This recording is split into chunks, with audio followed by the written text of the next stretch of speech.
नमस्कार, मैं Sumant. Welcome to Kalpavriksha IAS. ये है डे 64 हमारी डेली एमसीक्यू सीरीज़ का यूपीएससी प्रीलिम्स 2023 के लिए। चलिए रोज़ की तरह अपने 5 हाई क्वालिटी एमसीक्यूज़ को डिस्कस करते हैं। ये वीडियो रोज़ आता है आपके लिए सुबह 6 बजे से। पहला सवाल है फिजिकल ज्योग्राफी से जो ओशियनोग्राफी है वहाँ से सवाल दिया गया है। कह रहा है डीप सी प्लेन के बारे में। They are most extensive feature of the ocean basin। Ocean के बेसिन पे सबसे बड़ा जो फीचर है वो डीप सी प्लेन है। करेक्ट है। सेकंड कह रहा है no life form can be found in this region. अगर आपको इस तरह का स्टेटमेंट मिले जहां पर एक्सट्रीम वर्ड्स यूज हो रहे हैं वहां पर सावधान हो जाना है, जैसे कि no, never, must, steadily, constantly. समझ रहे हो ना? तो इस तरह का जो ट्रेंड होता है ना वो जनरली नहीं पाया जाता। हमारे समाज में, हमारे जीवन में अनिश्चितता, अनसर्टेनिटी होती ही होती है। तो कोई चीज़ बिल्कुल ना हो ही ना, या फिर बिल्कुल हो ही, कोई जरूरी थोड़े है। वो लगातार ही बढ़ेगा, कांस्टेंट रहेगा, ये कोई जरूरी थोड़े है। जनरली ऊपर नीचे होते रहता है चीज़ें। No life form can be found, ये आप तभी कह सकते हैं जब आप ओशियन के सी प्लेन की पूरी स्टडी कर लें, तब आप ये कह पाएंगे। मगर क्या आपने ऐसा किया है? नहीं। अगर मेरे को एक भी लाइफ फॉर्म मिल गया तो मैं इसको नलिफाई कर सकता हूँ, इस लाइन को डिस्प्रूव कर सकता हूँ ना। तो single example of life form would disprove this statement. ठीक है। और कहा जाता है कि बैक्टीरिया, छोटे छोटे माइक्रोब, वो तो ज्वालामुखी तक में पाए जाते हैं। तो ये डीप सी प्लेन कौन सी बड़ी बात है? तो यस, देयर आर लाइफ, वहाँ पर लाइफ होता है। तो नो वाला गलत हो गया। तो आपने क्या किया? जहाँ जहाँ टू था आपने उसको उड़ा दिया, बी चला गया, डी चला गया। पहला तो करेक्ट है ही, और वैसे भी पहला ए और सी दोनों में है। तो मेरे को थ्री चेक करना है ना।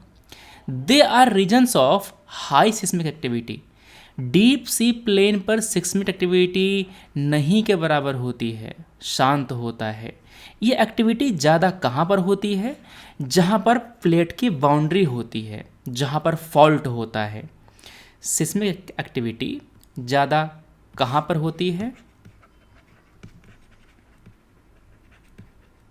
प्लेट बाउंड्रीज के पास, जहाँ पर फॉल्ट होते हैं।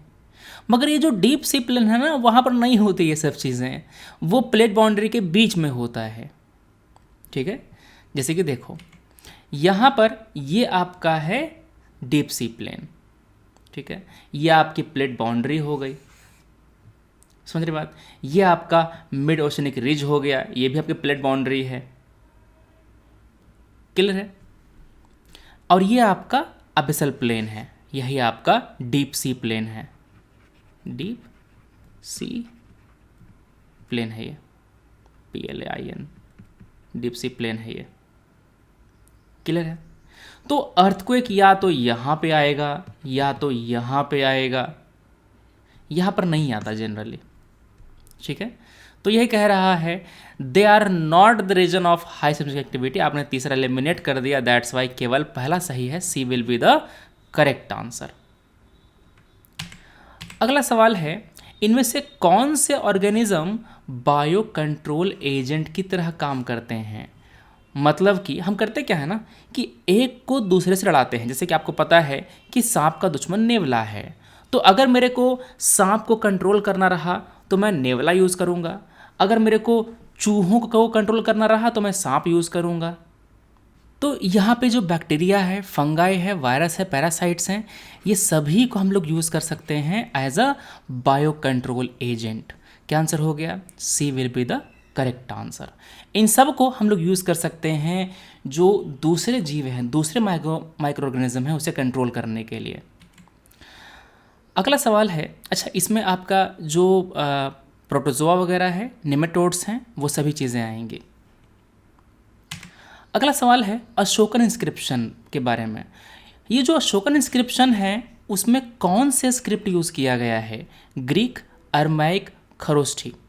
ग्रीक तो मिलता है आपका जो नॉर्थ वेस्ट रीजन है वहाँ पे, खरोष्ठी भी मिलता है, जो अरमाइक स्क्रिप्ट है वो भी आपको देखने को मिलता है। तो अशोकन इंस्क्रिप्शन में ये तीनों के तीनों स्क्रिप्ट का यूज़ किया गया था, मगर वो अलग अलग जगह पे। जैसे कि जो अशोकन इंस्क्रिप्शन मिलते हैं अफ़गानिस्तान में, वहाँ पर जो ग्रीक और अरमाइक लैंग्वेज है और उनके जो स्क्रिप्ट हैं उसका यूज़ किया गया। पाकिस्तान के एरिया के जो इंस्क्रिप्शन हैं वहाँ पर प्राकृत भाषा का और खरोष्ठी स्क्रिप्ट का यूज़ किया गया। बाकी जो एरिया जैसे कि मगध का जो एरिया है वहाँ पर प्राकृत भाषा मगर ब्राह्मी स्क्रिप्ट का यूज़ किया गया। तो खरोष्ठी, ब्राह्मी ये दोनों स्क्रिप्ट यूज़ किए गए। अगर यहाँ पर चौथा ऑप्शन होता ब्राह्मी स्क्रिप्ट का तो ये भी सही होता। क्या आंसर है? 1, 2 and 3 D will be the correct answer. अगला सवाल है इनमें से कौन सा which of the following gives effect to objectives of the preamble to secure for all its citizen equality, liberty and justice. Preamble बोलता है कि हर सिटीजन के लिए हम इक्वालिटी, लिबर्टी और जस्टिस इंश्योर करेंगे। तो ये जो तीनों चीज़ें हैं इसको इंश्योर कहाँ करी जाती हैं? फंडामेंटल राइट में, डीपीएसपी में, ड्यूटी में कि जुडिशल रिव्यू में। इक्वालिटी कहाँ मिलता है आपको? आर्टिकल 14, 15 याद है, फंडामेंटल राइट। लिबर्टी कहाँ मिलता है आपको? आर्टिकल 21, आर्टिकल 19 याद है आपको। जस्टिस मिलता है आपको, ठीक है ना। जो आपका सोशल जस्टिस वगैरह भी मिलता है ना यहाँ पे। तो आपका जो फंडामेंटल राइट है वो आपके लिए इक्वालिटी, लिबर्टी, जस्टिस इसे इंश्योर करता है, आपके लिए गारंटी करता है। अगला सवाल है कन्वेक्स मिरर के बारे में। मिरर कई तरह के होते हैं, कनकेव, कन्वेक्स, अवतल, उत्तल। ये कन्वेक्स मिरर है, उत्तल दर्पण। तो इसका इस्तेमाल कहाँ पर किया जाता है? जो आपका कन्वेक्स मिरर है वो करता क्या है कि आपका जो बड़ा सा इमेज होता है उसको हम लोग जो बड़ा सा इमेज होता है ना उसका हम लोग छोटा इमेज बनाते हैं मिरर में।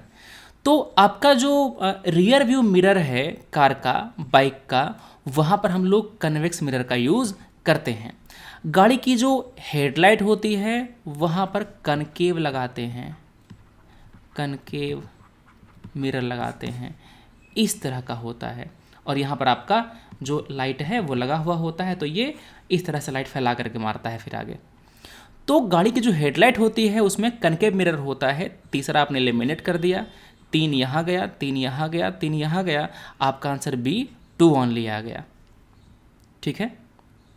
तो इससे हमने इस तरह से जो एलिमिनेशन टेक्निक है उसके ज़रिए हमने अपना आंसर निकाल लिया। जो कन्वेक्स मिरर है इसका इस्तेमाल करते हैं हम लोग स्टोर्स में, school, hospital, hotel, apartment building है वहाँ पे। जैसे कि आप देखते हैं ना कि जहाँ पर रोड पे जो मोड़ होता है ना, टर्निंग होती है, वहाँ पर एक बड़ा सा मिरर लगा हुआ होता है एक्सीडेंट को रोकने के लिए। वो कन्वेक्स मिरर होता है। टर्न्स पे, कर्व पे एक्सीडेंट को रोकने के लिए, जो उस तरफ से आती हुई गाड़ियों को दिखाने के लिए इस तरह का मिरर यूज़ किया जाता है। इसके अलावा जो एटीएम मशीन का जो रूम होता है वहाँ पर भी यूज़ करते हैं हम लोग कन्वेक्स मिरर, ताकि आपके पीछे कोई खड़ा है क्या ये पता चल सके आपको, ठीक है। तो ये बातें हो गई। जो कनकेव मिरर है इसको हम यूज़ करते हैं टॉर्च में, सर्च लाइट में, व्हीकल के जो हेडलाइट है वहाँ पर, शेविंग मिरर में, मतलब शेव करने के लिए भी हम लोग वहाँ पर इसको यूज़ करते हैं, ठीक है। तो ये हो गया किसके बारे में? कनकेव मिरर के बारे में। तो ये थे हमारे आज के 5 सवाल। हम मिलते हैं कल अपने अगले वीडियो में। Thanks for watching, take care, जय हिंद।